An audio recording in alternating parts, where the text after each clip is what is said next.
করার একটা পায়তারা চলছে।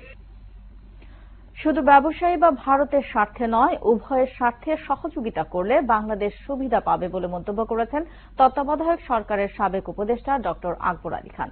সকালে রাজধানী ইস্কাটনে দক্ষিণ এশিয়ার দেশগুলোর মধ্যে আঞ্চলিক যোগাযোগ স্থাপন ও বাংলাদেশের সুফল নিয়ে আলোচনায় এই মন্তব্য করেন তিনি। বলেন, সংযুক্তির নামে তাড়াহুড়ো করে প্রকল্প গ্রহণ করলে চলবে না। এই মুহূর্তে এশিয়ান হাইওয়ের বাস্তবতা নিয়ে প্রশ্ন আছে উল্লেখ করে আকবর আলী খান বলেন, এই হাইওয়ে ইস্তাম্বুল থেকে সিঙ্গাপুর পর্যন্ত আসলে বাংলাদেশ সুফল পাবে।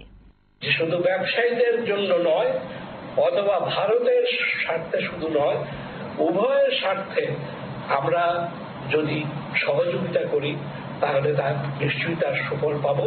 কিন্তু সেটা করতে হলে পরে সংযুক্তির নামে তাড়াতাড়ি এত সমস্ত প্রকল্প গ্রহণ করলে চলবে না।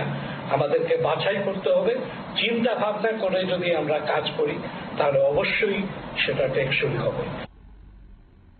রানা প্লাজায় ক্ষতিগ্রস্ত শ্রমিকদের মধ্যে এখনো 42.4% বেকার রয়েছেন। বেকারত্বের মূল কারণ হিসেবে 48% শারীরিক ও 33.4%